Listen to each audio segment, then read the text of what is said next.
প্রতিষ্ঠিত বাক্য, যদিও রাষ্ট্র কর্তৃক নিষেধাজ্ঞা নেই তাদের ওপর।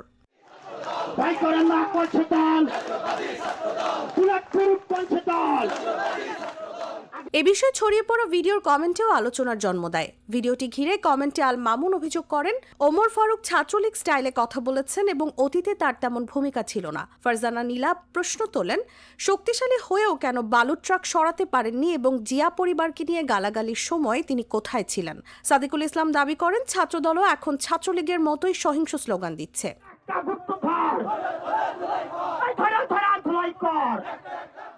সমালোচনার জবাবে ওমর ফারুক বলেন, পুরো বক্তব্য শোনা উচিত। শব্দ চয়নে ভুল হতে পারে, তবে জিয়া পরিবার নিয়ে নোংরামি সহ্য করা হবে না। নিউজ ডেস্ক, জাগো নিউজ। ঢাকা বিশ্ববিদ্যালয়ের সাংবাদিক সমিতির সদস্যদের ওপর ছাত্রদলের হামলার প্রতিবাদে মানববন্ধন করেছে শাহজালাল বিজ্ঞান ও প্রযুক্তি বিশ্ববিদ্যালয়ের প্রেস ক্লাব।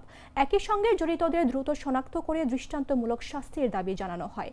শনিবার দুপুর 1:30টায় বিশ্ববিদ্যালয়ের কেন্দ্রীয় গ্রন্থাগার ভবনের সামনে এ কর্মসূচি অনুষ্ঠিত হয়। বলে দিতে চাই, গণমাধ্যম এবং সাংবাদিকদের প্রতি যে ক্রমাগত হামলা আমরা পরিলক্ষিত করছি, এই হামলা বাংলাদেশের স্থিতিশীলতা, বাংলাদেশের ভবিষ্যৎকে ঝুঁকির মুখে এবং হুমকির মুখে ফেলছে।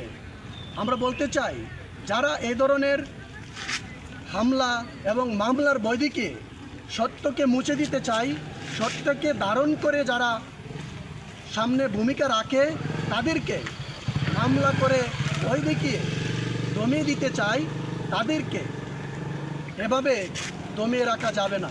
ক্যাম্পাস সাংবাদিকদের ভূমিকা, তারা ফ্রন্ট লাইনে থেকে কিভাবে সত্যগুলো তুলে ধরেছে, দেশের অগ্রগতিতে তারা কিভাবে সামনে থেকে নেতৃত্ব দিয়েছে, সেই সাংবাদিকদের উপর আঘাত করেছে আজকে জাতীয়তাবাদী ছাত্রদলের কিছু উৎসাহী সদস্যবৃন্দ। আমরা ছাত্রদলের নেতৃবৃন্দদের বলতে চাই, আপনারা এই অতি উৎসাহী কিছু সদস্যদের নিয়ন্ত্রণ করুন। যদি না হয়, বাছাইকৃত লাল সরিষার দানা থেকে তৈরি হয় প্রাণ সরিষার তেল, আসল ঝাঁঝে আসল স্বাদে।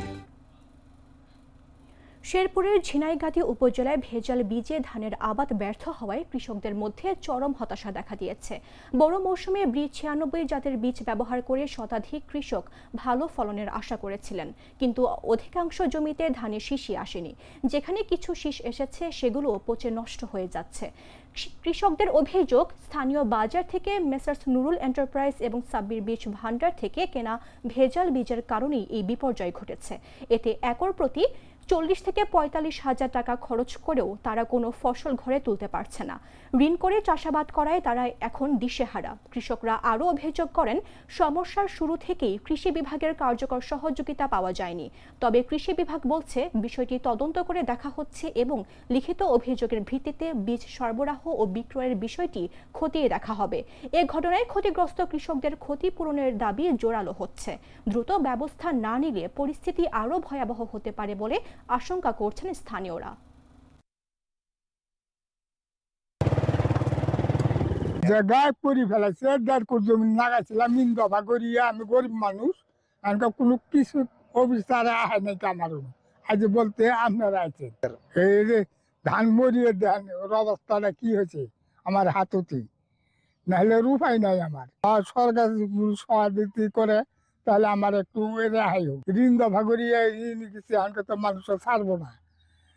আঙ্গুর দিয়ে যা ক্ষেত খোলা লাগাইছে, যা দেখতেছেন না, এগুলো দুদিন কিছুটা বাইর হয়েছে, কিবা আগাল মরা মরা পচা পচা ঢক। এরপরে 2-4টা যা দেখা যা চোষা, আর এক কি 96 বিছুন দিছে না, এই বিছুন খালি ক্ষেত যা হইতেই আছে। আমরা খেতে যাই যে ক্ষেত ধানে বেড়ে হবো, এন যাই দেখি না ধানের থোরের গোষ্ঠী নাই। এখানকার সোজা কথা 2-4টা ওই যে শুক মরা আগাল মরা, আমরা কই বলে কি মরা গো। আমাদের উপজেলা কৃষি কর্মকর্তা ইতিমধ্যে আমাদের কৃষি সম্প্রসারণ অফিসারের নেতৃত্বে একটি তদন্ত কমিটি গঠন করছে এবং সংশ্লিষ্ট 20 জেলাকে ইতিমধ্যে সুপারিশ প্রদান করা হয়েছে। আমরা মাঠ পর্যায়ে এই বিষয়গুলো খতিয়ে দেখা হচ্ছে, দেখে আমরা পরবর্তী আইনানুগ ব্যবস্থা গ্রহণ করার জন্য আমি আমার কৃষি অফিসার সহ আমার ঊর্ধ্বতন কর্তৃপক্ষকে বিষয় থেকে অবগত করব।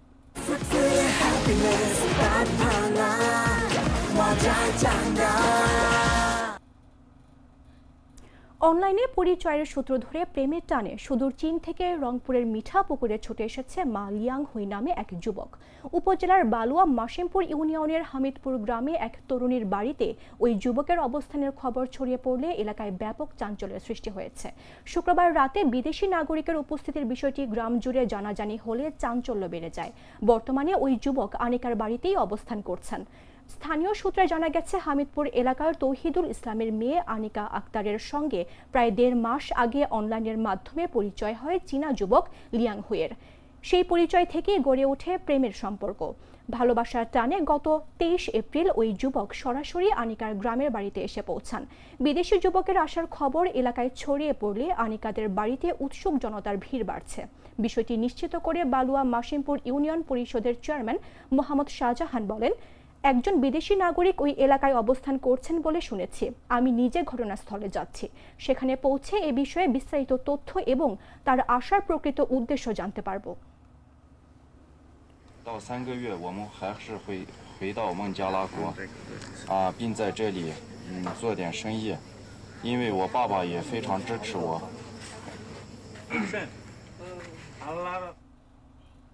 সংবাদ শেষ করার পূর্বে শিরোনামগুলো জানিয়ে দিচ্ছে আরও একবার।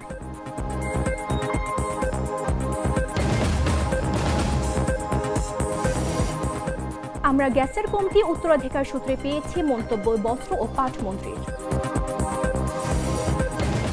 গুপ্ত শিবিরদের হত্যা করব, ছাত্রদল নেতার বক্তব্যে সমালোচনার ঝড়। ঢাবিতে সাংবাদিকের ওপর হামলার ঘটনায় সাবি প্রেস ক্লাবের মানববন্ধন। ভেজাল বীজের সর্বনাশ, শেরপুরের শীষহীন মাঠে কৃষকের কান্না। এবং অনলাইনে 1.5 মাসের পরিচয়, প্রেমিকার খোঁজে রংপুরের চীনা যুবক।